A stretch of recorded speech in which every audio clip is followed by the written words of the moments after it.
আসসালামু আলাইকুম, কেমন আছো বন্ধুরা? আশা করছি সবাই ভালো আছো। আজকে রান্না করব মুরগির ছাল দিয়ে মুগ ডাল। খুব মজা লাগে, দেখো তোমরা আমি কিভাবে রান্না করি। তার জন্য আমি 1 পোয়া মসুরের ডাল নিয়েছি, মানে 250 নিয়ে আমি ভালো করে মুগ ডালটা ভেজে নেব। মুগ ডালের কাঁচা গন্ধটা যাতে চলে যায়। দেখো আমি ভেজে নিচ্ছি, তোমরাও এরকম করে ভেজে নিও, তা না হলে মুগ ডালের কাঁচা গন্ধটা যাবে না। হয়ে গেছে। এবার আমি একটা পাত্রে ভিজিয়ে রেখেছিলাম, ধুয়ে নিয়ে আসছি। ধুয়ে আমি আবার সেদ্ধ করতে দিলাম। মুগ ডালটা অনেক সুন্দর করে সেদ্ধ করতে হবে। সেদ্ধ করে আমি যখন ডালটা হয়ে যাবে তখন নামিয়ে নেব। দেখো এই তো আমার ডাউলটা সেদ্ধ হয়ে গেছে প্রায়। তোমাদের একটা হাত দিয়ে দেখিয়ে দিচ্ছি কীরকম হয়েছে। এই দেখো এই তো হয়ে গেছে। আর একটা কড়াই নিয়ে নিলাম, কড়াইয়ের ভিতরে পরিমাণ মতো আমি দিয়ে দিলাম সয়াবিন তেল, মানে সাদা তেল দিয়ে তার ভিতরে দিয়ে দিলাম দারচালা, এলাচ দিয়ে আর জিরা ফোড়ন দিয়ে দিলাম। দিয়ে দেবো হচ্ছে পেঁয়াজ আর কাঁচামরিচ কুচি দিয়ে আমি এগুলো ভেজে নেব। হালকা গোল্ডেন কালার আসা পর্যন্ত আমি ভেজে নেব, বেশি ভাজবো না, কিন্তু পেঁয়াজটা যাতে গলে যায়। তারপরে দিয়ে দিলাম হচ্ছে একটু পানি দিয়ে নেড়ে চেড়ে নেব। দেখো আমি যেভাবে রান্না করেছি তোমরাও করবা। এখানে দিয়ে দিলাম ধনে আর জিরে বাটা, আর দিয়ে দিলাম 1 টেবিল চামচের মতো আদা বাটা, আর দিয়ে দেবো হচ্ছে 1 টেবিল চামচ রসুন বাটা, পরিমাণ মতো লবণটা তোমরা তোমাদের পরিমাণ মতোই দিয়ে দিবা। আর দিয়ে দিলাম একটু গুঁড়া মরিচ আর হলুদের গুঁড়া, এটাও তোমাদের পরিমাণ মতো দিয়ে দিবা। দেখো দিয়ে আমি মশলাটা অনেক সুন্দর করে কষিয়ে নেব, যাতে মশলার কাঁচা গন্ধটা না থাকে।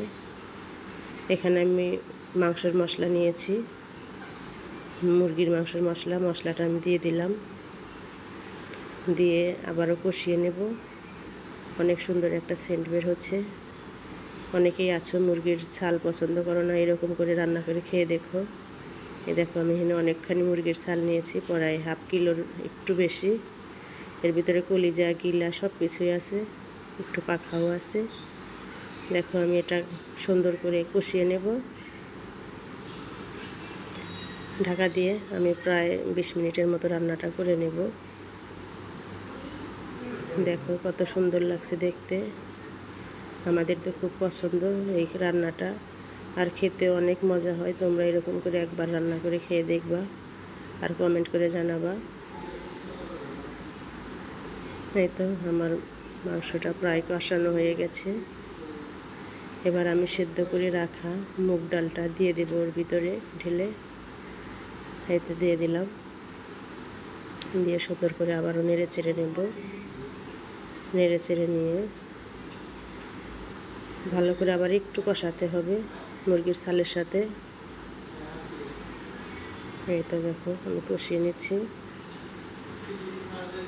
তোমরা এরকম করে কষিয়ে নিবা। এই তো কষানো প্রায় হয়ে গেছে। এই তো হয়ে গেছে, দেখো সাইডে পানি শুকা হয়ে গেছে। তারপরে দিয়ে দিলাম আমি একটু পানি, পরিমাণ মতো পানি দিয়ে দিয়েছি। তোমরা চাইলে একটু পাতলা খেতে চাইলে পাতলা করে রান্না করবা। এই তো দেখো আমার পাখি ডেকে দিল, দেখো কি সুন্দর হচ্ছে, খুব সুন্দর। সাদা সাদাটা দেখছো, ওটা এমনিতে হবেই। একটু দিয়ে দিলাম হচ্ছে গরম মশলার গুঁড়ো উপর দিয়ে আবার একটু নেড়ে চেড়ে নেব।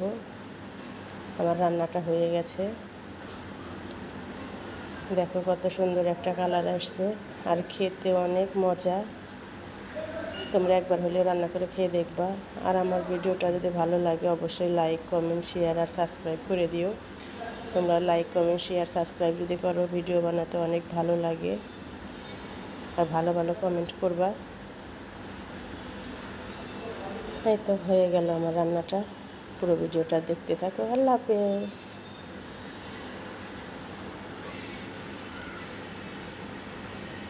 অনেক মজা হয়েছিল, খেয়ে দেখলাম। তোমরাও রান্না করবা আর খেয়ে দেখে কমেন্ট করে জানাবা। দেখো কত সুন্দর একটা কালার।